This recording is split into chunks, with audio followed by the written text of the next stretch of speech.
Hello dear friends. Today we will have to ponder whether NHI is really too Diep and John's child or not.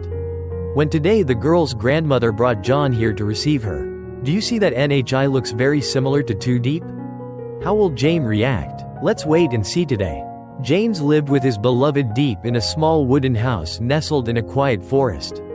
Surrounded by grapefruit trees and birdsong, their lives revolved around little NHI, a lively, cheerful girl who called James Dad and Diep Mom, with all the innocence of a child raised in love.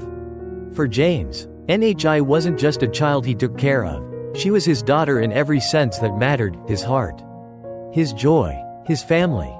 But James carried a secret: NHI wasn't his biological daughter. The truth was, NHI was the daughter of John, a man with a troubled past, someone who had once lost everything, including his freedom and his family. After serving time in prison, John chose to return to the countryside and live alone in a rundown hut. Quietly trying to rebuild his life, he spent his days repairing the house with scraps of wood, watering the plants, and trying to stay out of trouble. One day, James visited John. It wasn't a confrontation, it was a quiet offering. James told John he could stay on his land, rent-free, if he agreed to help take care of the grapefruit trees and the chickens. John was shocked. No one had trusted him in a long time. But James saw something different in John's eyes: remorse, change, and the desire to do better. Just when things seemed to be settling down, an unexpected visitor arrived, Nye's paternal grandmother. She came looking for NHI, demanding to take her back.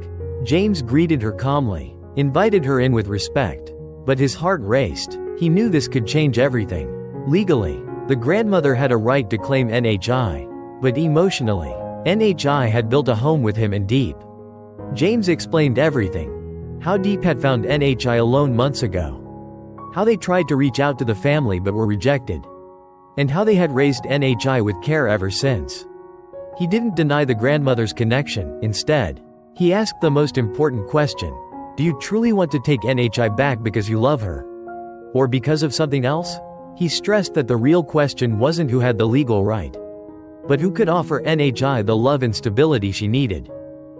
The grandmother softened but insisted on taking NHI back. James proposed a solution. Give them a few days. Let them speak with Diep and, most importantly, with NHI. Let the child decide who she wanted to live with.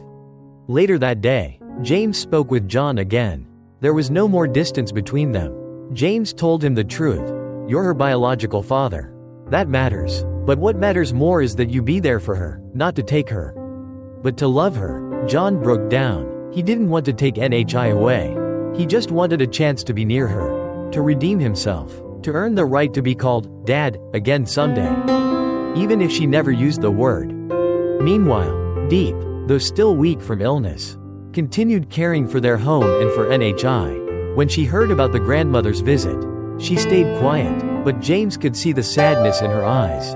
Diep said, "If NHI wants to go with her grandmother, I won't stop her, but if she wants to stay, I will fight for her." They both agreed.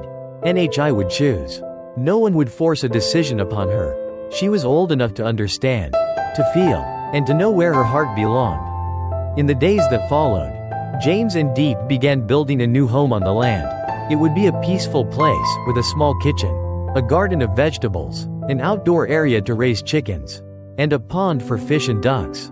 They dreamed of creating a haven for NHI, a home filled with warmth, love, and freedom. Even if NHI chose to return to her grandmother, or if one day she grew close to John, they would let her go, not out of surrender, but out of love, because true love doesn't cling, it releases. It trusts. It supports from a distance when needed. NHI, the little girl once abandoned, now stood at the center of a rare kind of story, one where everyone around her had chosen to love selflessly. John, the father once lost, was trying to be worthy again. The grandmother, though stern, showed genuine concern. And James and Diep, the ones who picked her up when she had no one, proved that sometimes, the family we choose can be just as real, or even more so, than the one we're born into. As the sun set behind the hills, laughter echoed from their small wooden house.